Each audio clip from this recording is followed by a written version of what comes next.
Chuo Kikuu cha Dodoma ni moja ya chuo vikuu kikubwa katika nchi yetu, na sifa yake moja kubwa ni kwamba ni chuo ambacho kimejengwa na fedha ya Watanzania. Hilo ni jambo kubwa sana kwa Watanzania na tunatakiwa tujivunie.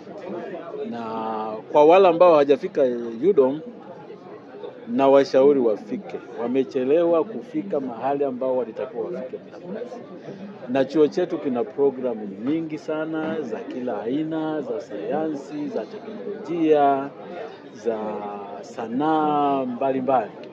Na mtaona hapa tuna maonyesho kwa sehemu kubwa. Sasa hivi tumeamua kuleta maonyesho ambayo yamejikita zaidi kwenye teknolojia ya kidijitali ili mjue ni wapi ambapo unaweza kupeleka mtoto wako kwa ajili ya kusoma fani za aina hiyo.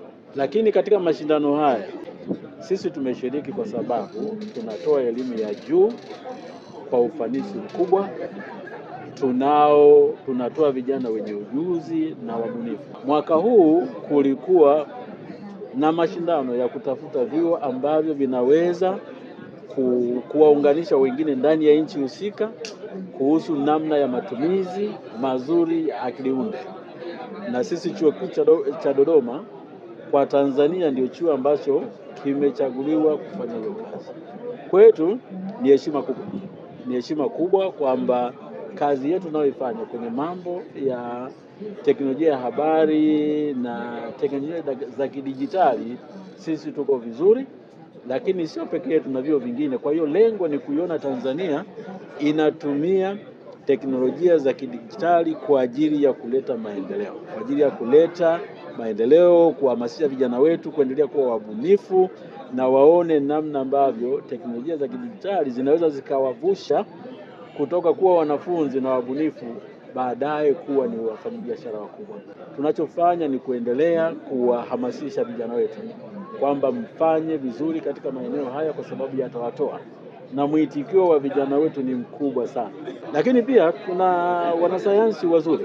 Leo tumeshuhudia wanasayansi kutoka Chuo Kikuu cha Dodoma wakishiriki kwenye yale mashindano ya kuandika masuala yao ya utafiti katika majarida makubwa ya kisayansi duniani. Zaidi ya wanataaluma wetu 10 na kitu wameingia kwenye hilo.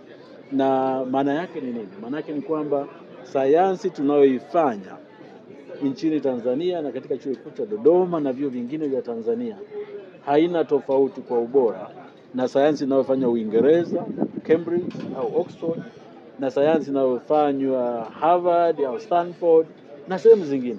Kwa hiyo maana yake ni kwamba sisi tunatakiwa tusijidogoshe kama nchi.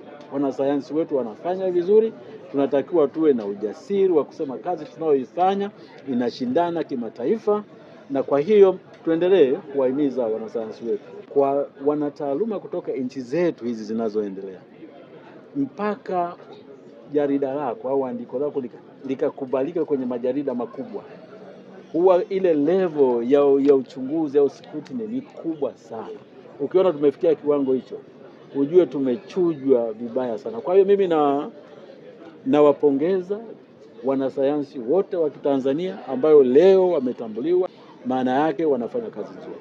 Sasa changamoto kubwa ambayo tunatakiwa sasa tupike toka hapa tunakoenda ni kuhakikisha kwamba utafiti wetu wa kisayansi unajitafsiri kwa maana ya kuwa ubunifu, kuleta bidhaa, na ule ujuzi uwe na tafsiri ya kitu ambacho kitashiriki au kitafanya nchi hii jikomboe kiuchumi. Nitumie nafasi hii kuwakaribisha Watanzania wote na hususan vijana wazione fursa kubwa ambazo ziko kwenye taasisi yetu na taasisi zingine ambazo zinaweza kuifanya Tanzania ijulikane sana kwenye maeneo haya. Jarida letu lilikuwa linazungumzia masuala ya mabadiliko ya tabia nchi na kiasi gani kinaathiri upatikanaji wa maji chini ya ardhi, kwa maana kuanza kufuatilia kuanzia historia na mpaka kujua hapo mbeleni mpaka mwaka 2100, kwa maana miaka 75 kutoka leo. Lengo la kufanya hivyo ni kutaka kutambua kwamba je, tunajidhibiti kiasi gani kwa ajili ya mabadiliko ya tabia nchi.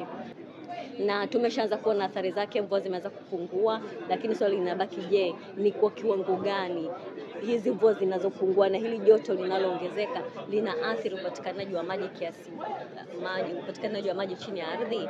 Utafiti wangu ulikuwa unahusiana na uzalishaji wa nishati ya hidrojeni kutokana na maji, lakini na namna bora ya uweza kuitunza kipindi ambapo inakuwa inahitajika katika jamii, kwamba inazalishwa lakini iweze kutumika pale inapokuwa inahitajika. Na tunajua swala la nishati kwa nchi yetu ni swala ambalo pia lina changamoto nyingi, kwa hiyo tunajaribu kuangalia namna bora ya uzalishaji wake na utunzaji wake.